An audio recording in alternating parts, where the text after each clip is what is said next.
میں آپ کے لیے پڑھنے کی سعادت حاصل کروں گا۔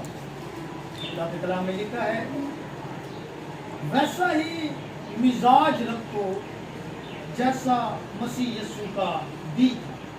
کتاب مقدس کے وسیلہ سے ہم سب کو بڑی برکت کریں۔ اس آیت کو نا میرے ساتھ مل کے پڑھیے گا۔ ویسا ہی مزاج رکھو جیسا مسیح یسوع کا بھی تھا۔ آمین۔ آج میرا جو ٹائٹل ہوگا، عنوان ہوگا، وہ مزاج۔ کیا ہے؟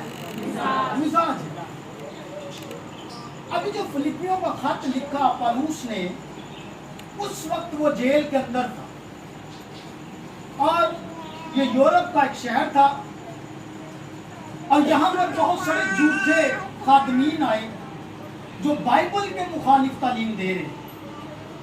اور اب کچھ لوگ اٹھے ہیں، وہ جیل کے اندر گئے مقدس پالوس کے پاس، اور جب وہ ادھر گئے تو انہوں نے سارا حال بتایا کہ وہاں پر کچھ جھوٹے خادمین اٹھے ہیں، آئے ہیں، وہ ہمیں غلط تعلیم دے رہے ہیں، وہ ہمیں ایسی تعلیم دے رہے ہیں جو بائبل کی تعلیم نہیں ہے۔ اب تو بتا کہ ہم کیا کریں؟ اب مقدس پالوس رسول نے ان کو بڑی خوبصورت بات کہی، چونچ بڑی، کوئی بات نہیں، نو پرابلم، بس آپ نے اپنا مزاج کس جیسا رکھنا ہے؟ یسوع جیسا۔ جتنے جھوٹے خادمین آ جائیں، آپ کو وہ گمراہ نہیں کر سکتے۔ اگر آپ کا مزاج کس جیسا ہوا؟ یسوع مسیح جیسا۔ اگر آپ کا مزاج یسوع جیسا نہیں ہے تو پھر آپ کو لوگ کیا کریں گے؟ گمراہ۔ لیکن اگر آپ نے اپنا مزاج یسوع جیسا بنا لیا نا، آپ کو بڑی برکت ہوگی۔ جتنے مرضی جھوٹے خادمین آ جائیں، آپ کے ایمان کو وہ کمزور نہیں کر سکتے۔ اب یہ بات اس نے کہی، اور وہ جیل میں کس وجہ سے، یہ بھی سن لیجیے گا۔ جب وہ اور سیلاس یورپ کے اندر آئے تو کلام مقدس کے اندر مال کی کتاب میں لکھا ہے کہ ایک جادوگر تھا جس کا نام تھا شمعون، اور ایک لڑکی بڑی خوبصورت تھی، جوان تھی، اور اس کے اندر ایک بدرو تھی، اور اس نے کوئی جادو ٹونا کر کے اس بدرو کو اپنے وش میں کر لیا تھا۔ اب وہ جو لوگ آتے تھے اس کے پاس پرابلمز لے کے، اور اس بدرو کو کہتا تھا بتا اس کو کیا مسئلہ ہے، اور وہ بدرو بتاتی تھی، تو لوگ خوش ہوتے تھے کہ یہ شمعون جادوگر بہت پہنچا ہوا جادوگر ہے، نام بھی نہ بتاؤ، ہاتھ بھی نہ دکھاؤ، سب کچھ ویسے ہی بتا دو۔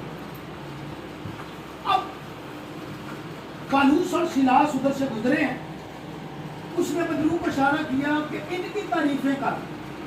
اب وہ بدرو آئی، کہنے لگی میں جانتی ہوں کہ تم خدا کے نیک بندے ہو۔ اب پالوس نے کہا اے لعنتی شیطان، اس میں سے ساڈے ورگے پادری نہیں سی نا، تقریب سن کے ویسے بول جانا وہ نہیں سی ہے، انہوں نے پتا سی کون بولتا ہے، اندر شیطان سے نکل، اور اسی دم وہ بڑی کیا پا گئی۔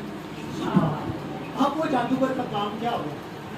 ختم ہو۔ اس نے کیس کر دیا، انہوں نے اس لڑکی کے ساتھ ریپ کیا، ان کو لہذا جیل میں ڈال دیا جائے۔ اب انہوں نے لیا، جیل میں ڈال دیا، اور وہاں پر لکھا ہے کال کوٹری میں رکھا گیا اور کانچ میں چھونکا۔ کانچ ہوتی تھی، لکڑی کی ہوتی تھی، اور اس کے اندر ایسے ہاتھ بھی ڈال دیتے اور بازو بھی، اور انسان ساری رات جتنی دیر کانچ میں لگا رہتا تھا سیدھا بیچارہ وہ نہیں سکتا،